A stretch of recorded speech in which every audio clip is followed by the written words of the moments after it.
fais une courte vidéo par rapport à une question que j'ai très souvent, à savoir j'ai régulièrement des personnes qui me disent voilà, je veux lancer ce produit aux États-Unis, il n'est pas présent aux États-Unis, j'ai recherché, je ne l'ai pas trouvé, et donc il y a un besoin aux États-Unis. Sauf que assez souvent, il m'est arrivé quand j'ai eu ce type de remarques, de faire la recherche moi et le produit de le trouver en une minute présent aux États-Unis. Pourquoi? Parce que quand vous faites une recherche en France sur quelque chose aux États-Unis, il y a deux éléments qui viennent perturber votre recherche, qui viennent surtout modifier les résultats que vous recevez. La première chose, c'est votre adresse IP. L'adresse IP, c'est l'adresse de votre ordinateur, en fait. Et votre ordinateur, il a une adresse en France. Et Google, quand il va vous rendre la réponse, il va tenir compte de l'endroit où vous êtes par rapport à l'adresse IP. Donc ça, c'est la première chose. La deuxième chose, admettons que vous utilisiez Google Chrome. Chaque fois que vous faites des recherches, vous avez ce qu'on appelle des cookies qui s'inscrivent dans votre explorateur. Vous n'avez plus un explorateur vierge. Et en fait, Google va vous donner des réponses qui correspondent aussi à votre historique de recherche. Résultat, vous n'aurez pas du tout les mêmes recherches que quelqu'un qui cherche quelque chose aux États-Unis. Et des fois aussi, il y a un problème de vocabulaire. Donc là, en l'occurrence, sur le problème de vocabulaire, je ne vais pas pouvoir faire grand-chose. Il va falloir trouver le mot qui correspond à ce que vous recherchez.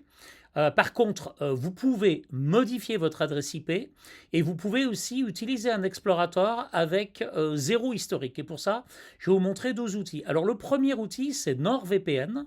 Donc c'est un VPN, c'est quelque chose qui vous permet de virtuellement vous déplacer. C'est-à-dire vous êtes en France et vous dites avec votre VPN, vous dites bah non, je veux être aux États-Unis. Alors moi j'ai un abonnement NordVPN. Alors il y en a plein d'autres VPN. J'utilise NordVPN parce qu'il est pas cher. Je crois que c'est quelque chose comme 3 dollars par mois. Vous voyez là, il y a un deal pour pendant les vacances de Noël. Donc voilà. Moi, il est déjà installé, donc je vais lancer NordVPN. Voilà, je lance NordVPN et je vais lui dire je veux me trouver aux États-Unis. Donc, je clique sur United States, voilà, et par exemple, je vais me connecter, allez, à New York. Voilà, je me connecte à New York, ça me dit ici connected, donc voilà, virtuellement, je suis à New York. Donc si vous êtes à Paris, que vous faites ceci, vous vous retrouverez virtuellement à New York. Donc ça, c'est la première chose. La deuxième chose, pour avoir un explorateur vierge à chaque fois, j'utilise un explorateur qui s'appelle DuckDuckGo, voilà, et qui a un truc qui est vraiment bien, qui a cette petite flamme là.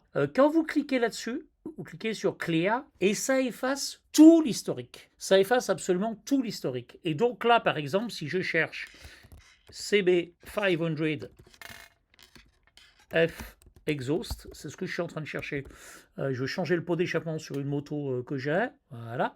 Et là, vous voyez ici, il me dit France. Je peux ici sélectionner US English. Et là, clairement, il me positionne aux États-Unis, en anglais, sur un explorateur vierge, en plus avec un VPN qui m'a positionné aux États-Unis.